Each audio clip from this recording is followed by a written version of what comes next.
राधे राधे बच्चों, हम बात कर रहे थे सीक्वेंस एंड सीरीज की।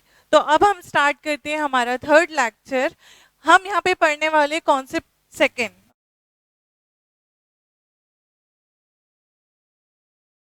हमने सेकेंड कॉन्सेप्ट प्रीवियस लेक्चर में थोड़ा सा डिस्कस किया था कि ये कॉन्सेप्ट है किस बारे में। यदि हमें अरिथमेटिक प्रोग्रेशन की दो टर्म्स गिवन है, कोई भी दो टर्म्स यदि हमें एपी की पता है तो हम उस एपी को बना सकते हैं। बना सकते का मतलब क्या?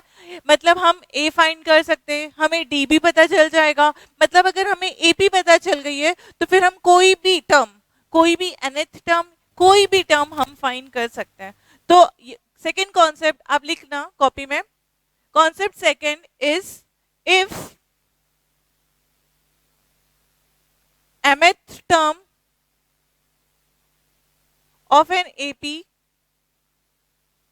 is P and nth term of same AP is Q। कहने का मतलब क्या है? आपको दो टर्म पता है, आपको टीएम पता है जिसकी वैल्यू पी है, और आपको टीएन पता है जिसकी वैल्यू क्यू है। ये थोड़ा सा हो सकता है नंबर्स में नहीं लिखा है इसलिए आपको समझने में दिक्कत हो रही है। मैं पहले एक एग्जांपल लेके बताती हूँ, ठीक है? जैसे मान लो आपको गिवन है T5 है 10 एंड T8 है लेट्स से 16, और आपसे पूछा है कि बताइए T10 कितना होगा। मतलब आपको एपी की, कोई एपी है जिसकी ये दो टर्म्स है, T5 फिफ्थ पोजीशन पे 10 आ रहा है एंड 8th पोजीशन पे 16 आ रहा है, और आपसे पूछा यदि हम ऐसे ही चलते गए तो 10th पोजीशन पे क्या होगा। या फिर आपसे पूछा है कि भाई आप एपी बना के बताओ कि एपी क्या होगी। मतलब आपको दो टर्म गिवन है, आपको एपी फाइंड करनी है। एपी फाइंड करनी है तो सब कुछ ही फाइंड कर लिया। दो टर्म गिवन है, इट मींस आप उससे एपी बना सकते हैं। एपी बना ली तो आपने सब कुछ फाइंड कर लिया, आपको ए भी पता चल गया, डी भी पता चल गया। ठीक है, तो ये कॉन्सेप्ट सेकेंड है कि अगर दो टर्म्स पता हो तो हम एपी बना सकते हैं। ठीक है, अब यदि मैं इसको एक्सप्लेन नहीं भी करूँ ना ये कॉन्सेप्ट को, तो भी स्टूडेंट्स इसका आंसर निकाल लेते हैं। वो कैसे निकालते हैं? वो लीनियर इक्वेशन बना के निकालते हैं। देखो T5 का मतलब क्या होगा? T5 मतलब होता है a प्लस 4d। ये हमने हमारे प्रीवियस लेक्चर में पढ़ा था कि T5 है तो हम 5 है तो हम यहाँ पे 4 लिखेंगे, a प्लस 4d।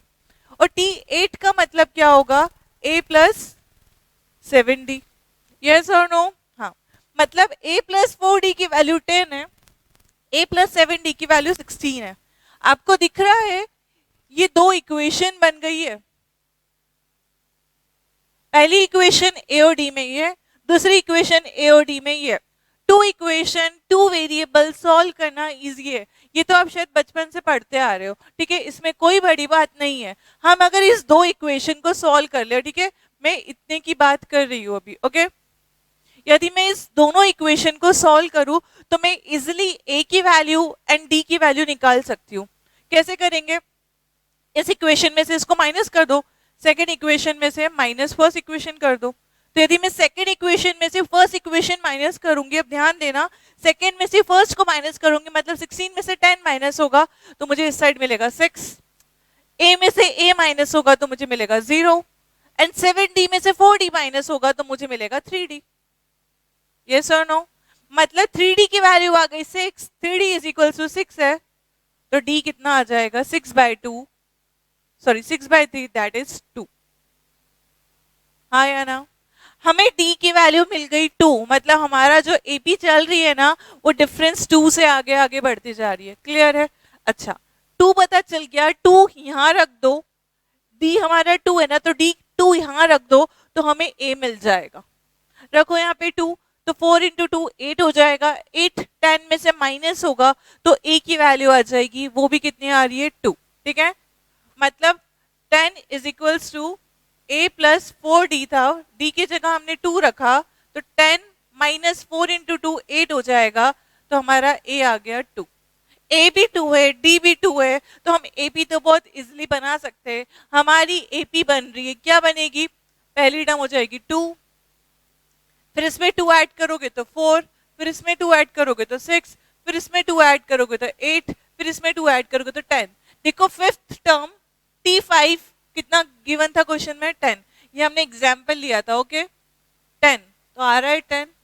अच्छा इसके आगे 2 ऐड करेंगे तो 12, इसके आगे 2 ऐड करेंगे तो 14, इसके आगे 2 ऐड करेंगे तो 16। ये हो गई टोटल 8 टर्म्स। देखो T8 भी हमको गिवन था 16, यस और नो, हाँ, मतलब ये 16, मतलब ये एपी हमने सही बनाई है, यस और नो, हाँ। अब हमें बोला था कि T10 निकालना है, तो T10 निकालने के लिए करना क्या होता है, T10 बराबर होता है A प्लस 9D के, यस। तो T10 किसके बराबर होगा, A है 2, 9, D भी हमारा 2 है, D की वैल्यू रख दी, तो ये आ गया हमारा 2 plus 9 into 2 18, this is will be equal to 20, तो T10 आ गया 20। ये तो बहुत बेसिक सी एपी ली थी ये कॉन्सेप्ट समझाने के लिए, ठीक है। तो यदि मैं शॉर्टकट, देखो हम इतनी बड़ी ऐसे इक्वेशन बना के इस तरह से उसको सॉल्व नहीं करेंगे, यहाँ पे एक शॉर्टकट अप्लाई हो जाता है जिससे आपका आंसर बिल्कुल फास्ट आ जाता है, ठीक है। बट जब मैं बोलती हूँ स्टूडेंट्स को ये सॉल्व करो, तो स्टूडेंट्स कुछ इस तरह से करते हैं जो गलत नहीं है, अल्टीमेटली आपका आंसर सही आ रहा है। बोलो क्लियर है, ठीक है। मतलब कॉन्सेप्ट टू है कि अगर 2 टर्म्स पता है तो हम उसकी हेल्प से हमने ए फाइंड कर लिया, डी फाइंड कर लिया, डी फाइंड कर लिया, ए फाइंड कर लिया, एपी बना ली। अब एपी बन गई तो आप कोई भी टर्म पूछोगे हम बता देंगे। बोलो क्लियर है। But there is a shortcut, ठीक है। तो अब हम सीखते हैं कि उसकी शॉर्टकट क्या है।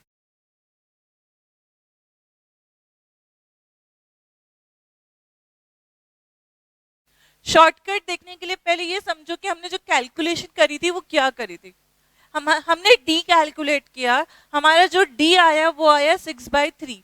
ये कैसे आया, अगर आपने 2 टर्म्स लिखी है ना, मतलब T5 10 लिखा है, T8 16 लिखा है, तो मैं ओरली बता सकती हूँ कि मेरा डिफरेंस कितना होगा, मुझे इतना सब लिखने की जरूरत ही नहीं पड़ेगी।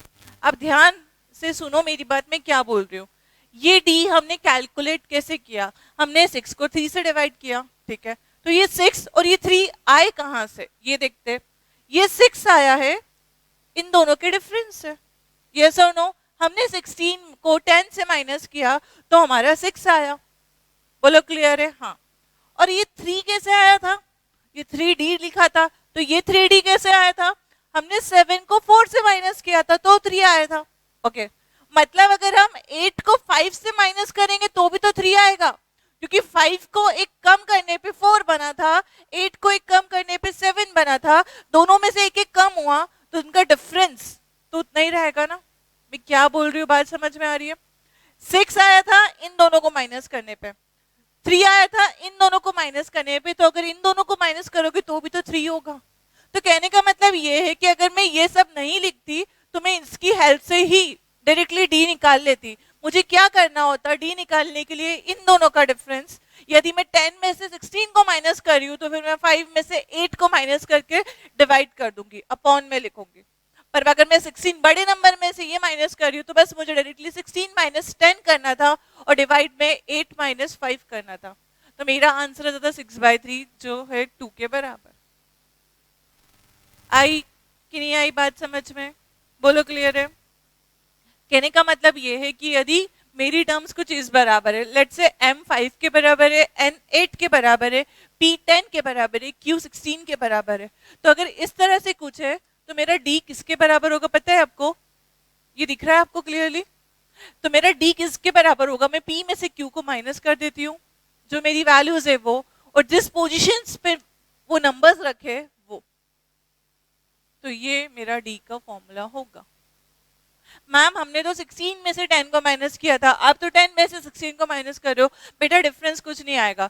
यदि आप 10 में से 16 को माइनस करोगे तो यहाँ पे 5 में से 8 माइनस होगा, आपका आंसर आएगा -6 डिवाइड बाय -3, आंसर अगेन 2 ही आएगा। आ रही है? तो अगर आप p में से q को माइनस कर रहे हो तो फिर m माइनस n होगा, यदि q में से p को माइनस कर रहे हो तो n माइनस m होगा। ये है d का फॉर्मूला।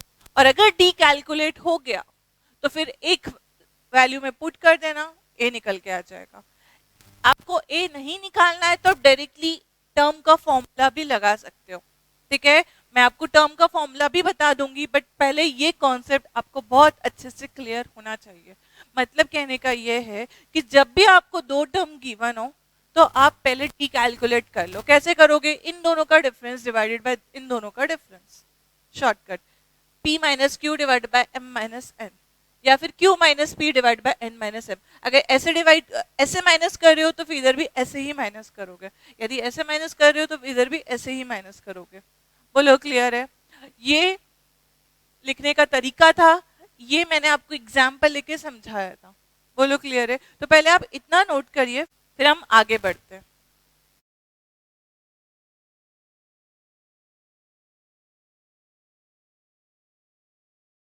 चलो बच्चों, हमने देखा यदि एपी की हमें कोई भी दो टर्म पता चल जाए तो हम पूरी एपी बना सकते हैं, हम ए फाइंड कर सकते हैं, हम डी फाइंड कर सकते हैं। मतलब हमने सबसे पहले देखा कि यदि दो टर्म पता हो तो हम डी तो बहुत इजीली फाइंड कर सकते हैं। क्या करना है? पी माइनस क्यू अपॉन में एम माइनस एन। डी पता चल जाए तो फिर हम किसी भी एक की इक्वेशन बना के उसमें डी की वैल्यू पुट कर देंगे तो वहां से ए निकल के आ जाएगा। ए पता चल गया, डी पता चल गया, अब तो एपी बन जाएगी। अब पूछो कौन सी टर्म पूछनी है। बात क्लियर है? हाँ ठीक है।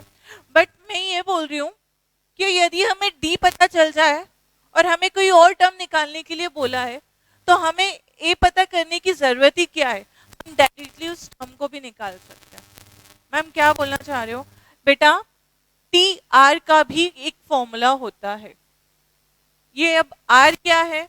अरे हमें एक टर्म पता है जिसको हमने एम पोजीशन पे मान लिया, दूसरी टर्म पता है हमने उसकी पोजीशन एन मान ली, जो निकालना है वो आर हो जाएगा। ठीक है, मतलब अगर दो टर्म पता है, टू टर्म्स पता है एपी की और कोई थर्ड टर्म निकालने के लिए बोला है, लेट्स से वो आरथ टर्म है, तो उसका फॉर्मूला क्या होगा? ठीक है, तो आप क्या करोगे, हमें दो टर्म बताए ना, हम पहले इस टर्म की हेल्प लेते हैं। ठीक है, तो आर का फॉर्मूला होगा P plus R minus M into D, या फिर एक और फॉर्मूला होगा, अब हम ये ले लेते हैं, Q plus R minus N into D. ये क्या है इसको ध्यान से समझना। देखो मैं एक क्वेश्चन लेती हूं, उससे आपको बहुत अच्छे से क्लियर हो जाएगा। ओके,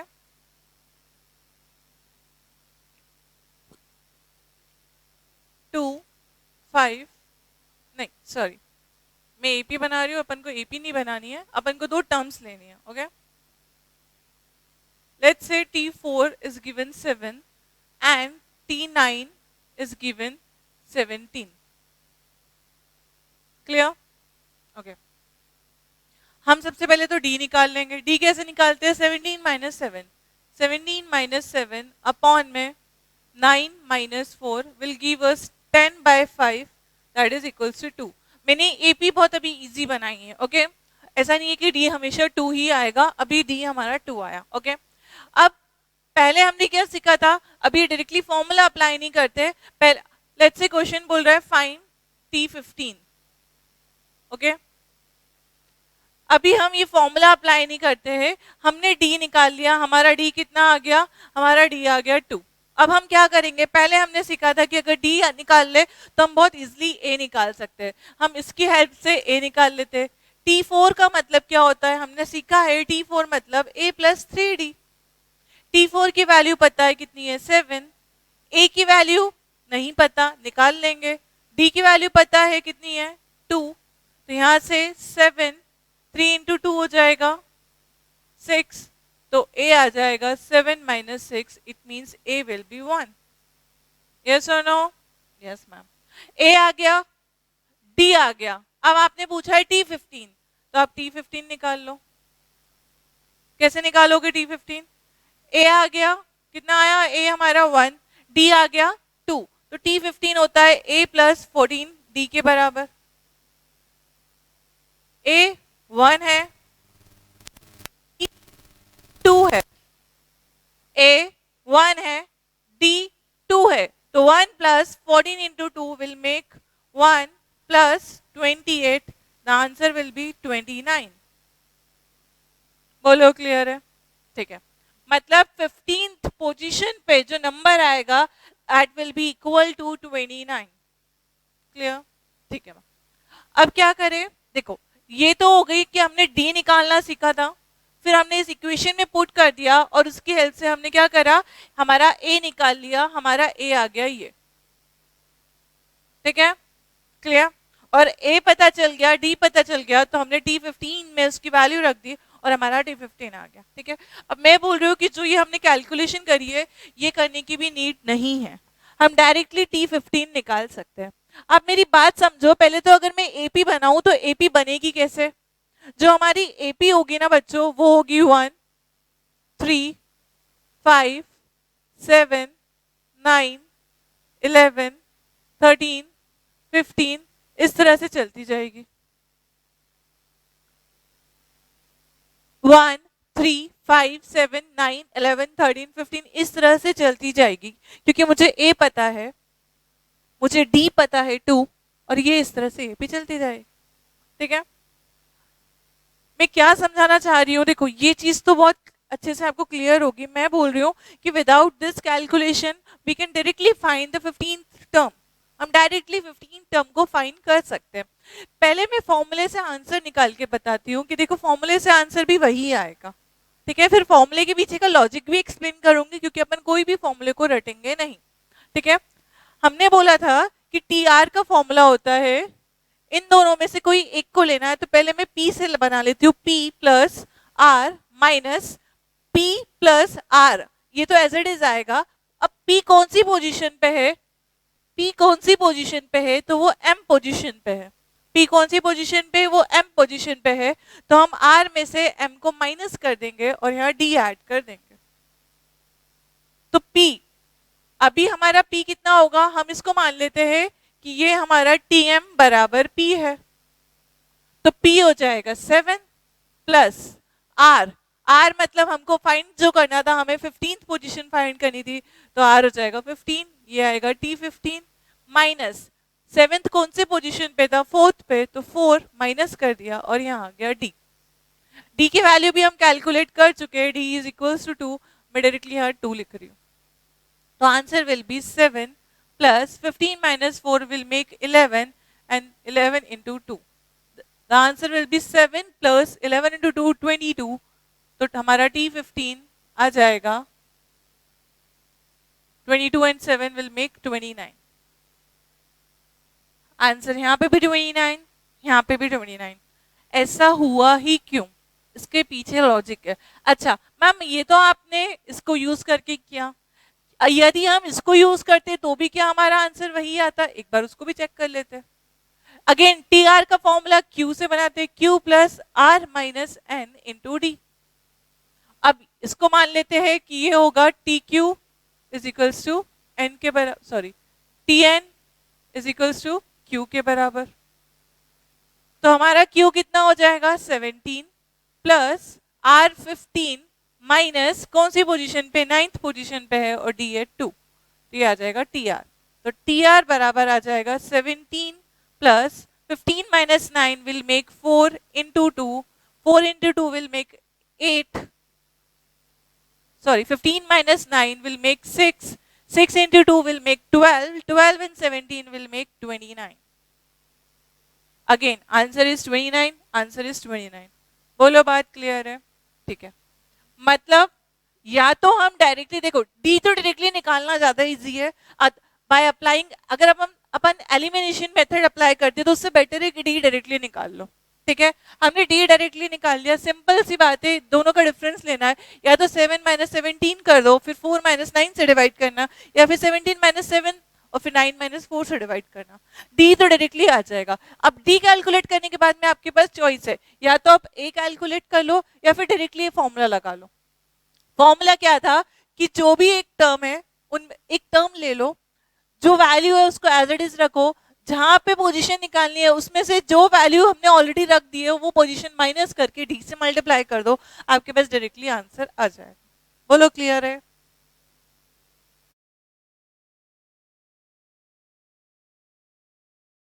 ऐसा हो क्यों रहा है, ये फॉर्मूला बना कैसे?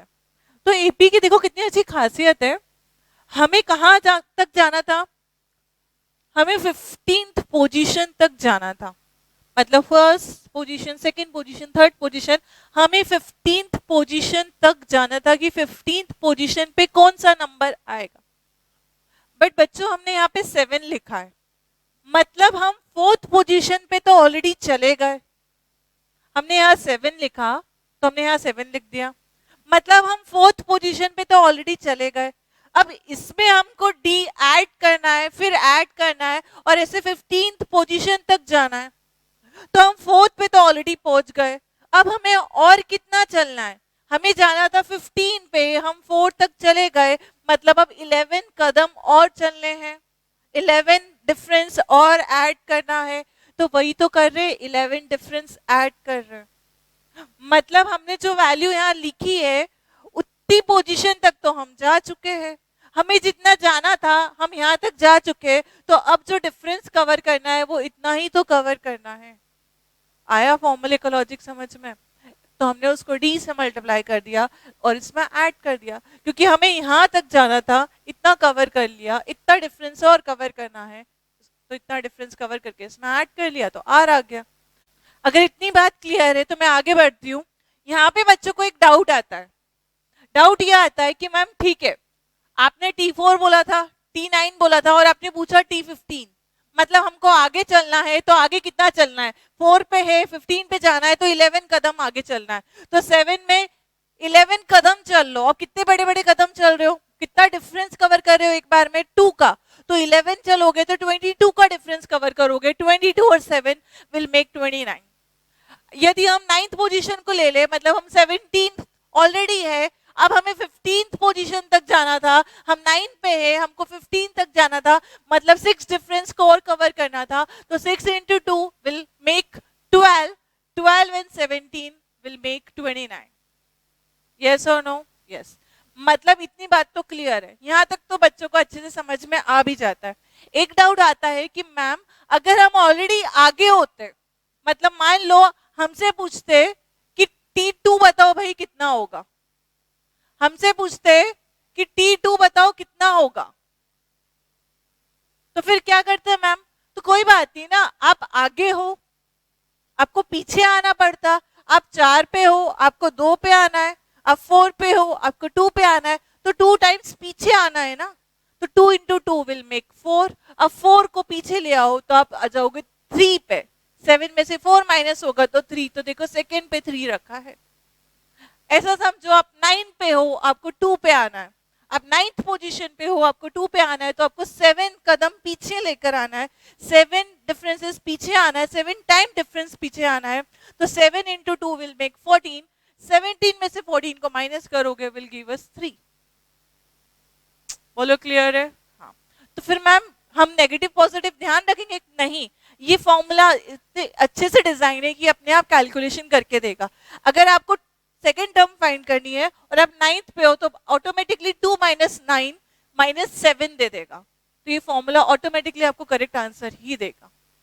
बोलो बात क्लियर है? ये था हमारा कॉन्सेप्ट सेकेंड। कॉन्सेप्ट सेकेंड था क्या कि यदि आपको 2 टर्म्स गिवन है, if any 2 terms of an AP is given, we can find A, we can find D, we can make an AP, we can find any term, any number of term। बोलो बात clear है? Clear है यहाँ तक की बात? तो एक और कॉन्सेप्ट है छोटा सा, कॉन्सेप्ट नंबर 3, मैं उसको भी यहीं पे डिस्कस करती हूँ, बट पहले इसकी एक अच्छे से अंडरस्टैंडिंग ले लेना, फिर हम आगे वाले कॉन्सेप्ट पे आएंगे। ओके चलो बच्चों, कॉन्सेप्ट 3 को तो देखते हैं, बट पहले एक क्वेश्चन है, उसका आंसर आप बताइएगा। ओके आपको गिवन है T7, 10,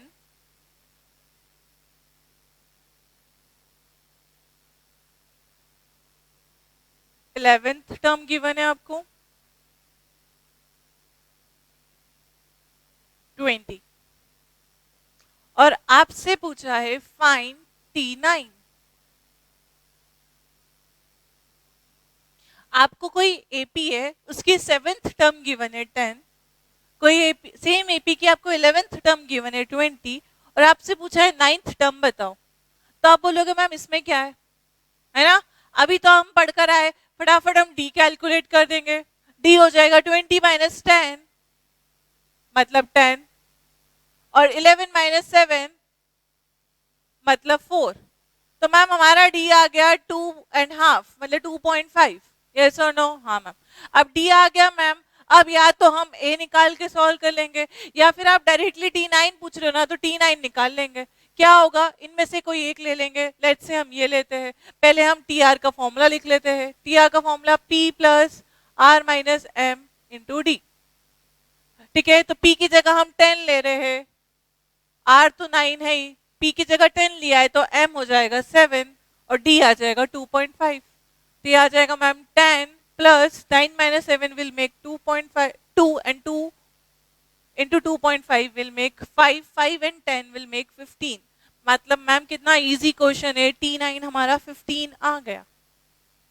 ऐसे ही किया होगा आपने, या तो ऐसे किया होगा, D निकाला होगा और इस तरह से किया होगा, या फिर इस टर्म की हेल्प से किया होगा, या फिर डी निकालने के बाद में ए निकाला होगा और फिर उसकी हेल्प से आपने T9 कैलकुलेट कर लिया होगा। Yes or no? हाँ मैम। बच्चों ये हमारा कॉन्सेप्ट नंबर 3 है जो मैं यहाँ पे डिस्कस करना चाह रही हूँ। आप ध्यान से सुनना मेरी बात। डायरेक्टली इतना कुछ करने की नीड ही नहीं थी, आपको इतना कुछ कैलकुलेशन करने की नीड ही नहीं है। यदि इस तरह से क्वेश्चन आता है तो विद इन सेकेंड हम आंसर दे सकते हैं कि T9 15 होगा। कैसे? 20 प्लस 10 divided by 2 will be our answer. Ma'am हमेशा ऐसा होगा? नहीं बेटा, ऐसा तभी होगा क्योंकि 11 और 7 का हाफ, 11 प्लस 7 करोगे तो कितना आएगा? 18। 18 का हाफ कितना होता है? 9। मतलब कहने का ये है, देखो एपी बन रही होगी तो यार T7 होगा, फिर T8 होगा, उसके बाद में T9 होगा, उसके बाद में T11 होगा और उसके बाद में T12 होगा। सॉरी 10 तो रह ही गया, या 10 होगा या 11 होगा। ओके, जब एपी चल रही होगी पीछे से आ रही होगी T1 T2 T3 तो वो इसी तरह से आ रही होगी। हाँ मैम, मैं ये बोल रही हूं कि जो T9 है ना, डायरेक्टली मैं उसको ऐसा लिख सकती हूँ T7 प्लस T11 बाई 2। मैं ये बोल रही हूँ कि इन दोनों का एवरेज ही मेरा T9 होगा। ऐसा क्यों? क्योंकि देखो यहाँ पे जो नंबर आ रहा है वो T7 है, यहाँ पे जो नंबर आ रहा है वो T11 है और इनके बीच का नंबर एग्जैक्टली बीच में तो यही आ रहा है ना। देखो समझो मेरी बात, T7 को मैं क्या लिख सकती हूँ? A प्लस 60 लिख सकते हैं कि नहीं? T11 को A प्लस 10D लिख सकते हैं कि नहीं? हाँ। इन दोनों को ऐड करो और डिवाइडेड बाय 2 करो। जब मैं इन दोनों को ऐड करूंगी तो A plus 6D and A plus 10D will make 2A plus 16D। Yes or no? A and A 2A हो जाएगा, 6 एंड 10 विल मेक 16। और मैं बोल रही हूँ कि इन दोनों को ऐड करके डिवाइडेड बाय 2 करो तो आएगा क्या? जब 2A को 2 से डिवाइड करोगे तो A आएगा, 16 को 2 से डिवाइड करोगे तो 8 आएगा, तो आ जाएगा A प्लस 8D। और A प्लस 8D होता क्या है बच्चों? ये T9 ही तो होता है। मतलब 7 और 11 को जब इन दोनों को ऐड करोगे और उसका हाफ कर दोगे तो यही तो आएगा। कुछ बात समझ में आ रही है आपको? तो कहने का मतलब ये था कॉन्सेप्ट थर्ड कि यदि एपी की 2 टर्म गिवन है और उनकी मिडिल टर्म ही आपसे पूछी है तो फिर डिफाइन करने की नीड नहीं है, हम डायरेक्टली उनका एवरेज लेके वो टर्म को फाइंड कर सकते हैं। देखो अभी तो हमने एपी पढ़ना स्टार्ट किया है, जब आपको एपी की बहुत अच्छे से अंडरस्टैंडिंग हो जाएगी ना तो आपको समझ में आएगा कि कैसे नंबर्स जुड़ते हैं, कैसे वो मल्टीप्लाई होते हैं, कैसे एवरेज आ जाता है। मतलब बहुत ही इजी है कि आप यहाँ से चल रहे हो और यहाँ से आओगे तो ये बीच में आएगा, तो इसका और इसका एवरेज हमें ये देगा। सोच के बताना, क्या इसका और इसका एवरेज भी ये देगा? हाँ, क्योंकि 8 और 10 को ऐड करोगे तो 18 आएगा, 18 का हाफ भी कितना होगा? 9।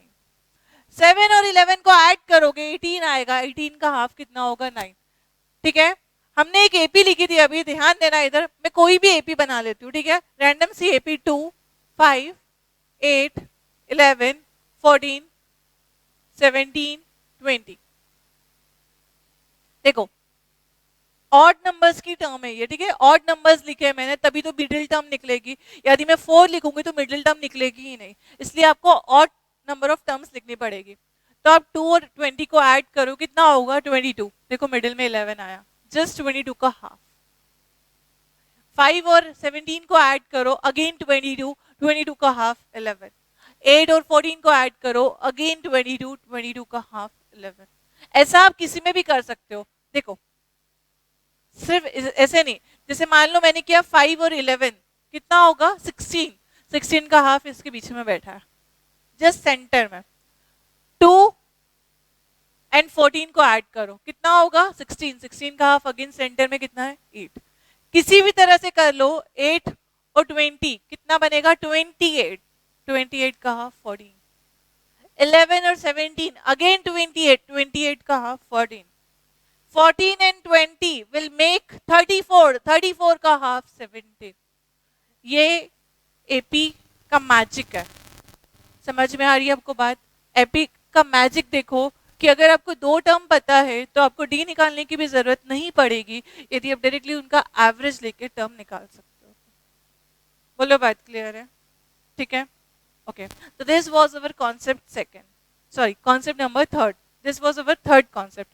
फर्स्ट कॉन्सेप्ट पढ़ा था कि यदि हमें ए पता चल जाए, डी पता चल जाए, या फिर हमें एपी गिवन हो तो हम कोई भी टर्म निकाल सकते हैं। फिर सेकंड कॉन्सेप्ट पढ़ा कि यदि हमें एपी की कोई भी दो टर्म गिवन हो तो हम थर्ड टर्म कोई भी टर्म निकाल सकते हैं, मतलब एपी बना सकते हैं। ठीक है, थर्ड कॉन्सेप्ट पढ़ा जो based on the second concept कि यदि हमें दो टर्म पता है और हमको क्वेश्चन में उससे मिडिल टर्म ही पूछा है, या फिर हम मिडिल टर्म निकालने की हेल्प से दूसरी टर्म निकाल सकते हैं, तो फिर हम क्या करेंगे, हम उसका एवरेज ले लेंगे। जैसे बच्चों देखो एक क्वेश्चन मैं और देती हूँ आपको, लेट से T5 गिवन है और T9 गिवन है, और आपसे पूछा है कि बताओ T6 कितना होगा।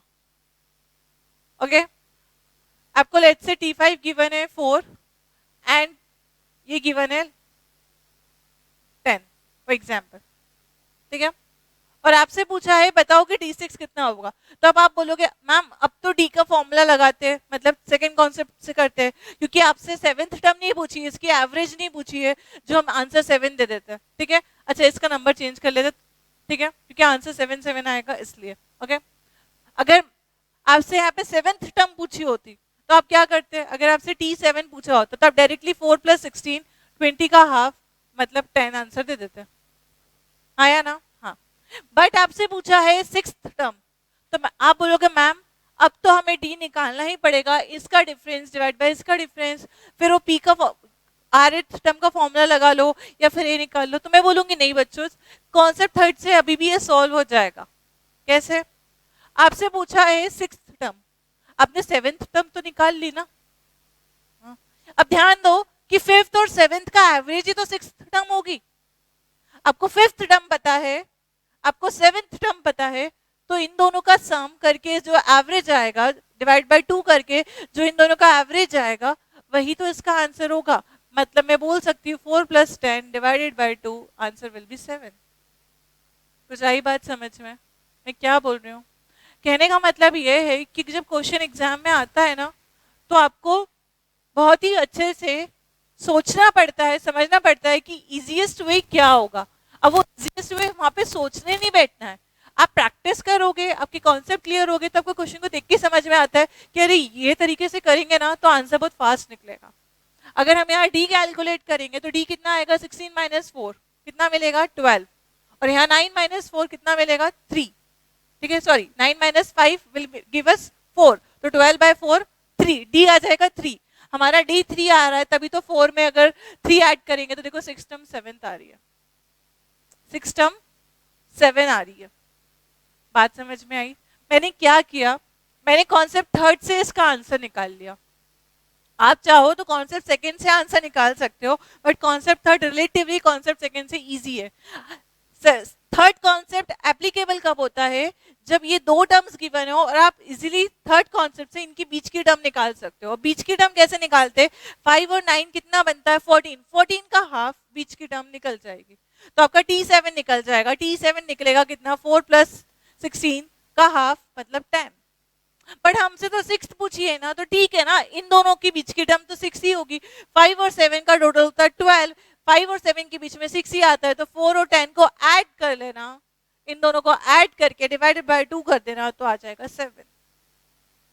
बोलो आई बात समझ में आपको? मतलब ये डायरेक्टली थर्ड कॉन्सेप्ट पे बेस्ड नहीं था, बट हमने थर्ड कॉन्सेप्ट का यूज करके फास्ट इसका आंसर निकाल लिया। ओरली आंसर निकाला जा सकता है। बोलो क्लियर है? ठीक, मतलब हमने क्या क्या पढ़ लिया, हमने सीक्वेंस एंड सीरीज में 3 कॉन्सेप्ट पढ़ लिए। ओके, पहला कॉन्सेप्ट, यदि ए और डी पता है तो nth टर्म निकाली जा सकती है, ठीक है, टीएन का फॉर्मूला देखा था, उसका लॉजिक भी देखा था। सेकंड कॉन्सेप्ट, यदि 2 टर्म पता है तो इजीली डी निकाल लो, ए निकाल लो, फिर ए भी बन जाएगी या कोई भी nth टर्म कैलकुलेट हो जाएगी। और थर्ड कॉन्सेप्ट, यदि 2 टर्म पता है और हम उसकी मिडिल टर्म निकाल कर क्वेश्चन को ईजी कर सकते हैं, तो हम मिडिल टर्म निकाल लेंगे उन दोनों का एवरेज लेकर। बोलो बात क्लियर है? ठीक है बच्चों, मैथ्स में एक बात बताना चाहती हूँ, मैथ्स आपका तभी स्ट्रांग हो सकता है जब आप उसको कॉन्सेप्चुअली पढ़ोगे और उसके साथ साथ क्वेश्चंस की प्रैक्टिस करोगे। ओके, ये बहुत ही बेसिक सा कॉन्सेप्ट था, इसलिए अभी हम यहाँ पे क्वेश्चंस नहीं देख रहे, बट मैं बहुत जल्द आपको एक प्रैक्टिस शीट अवेलेबल करवा दूंगी जिसके क्वेश्चंस आपको प्रैक्टिस करने ही चाहिए।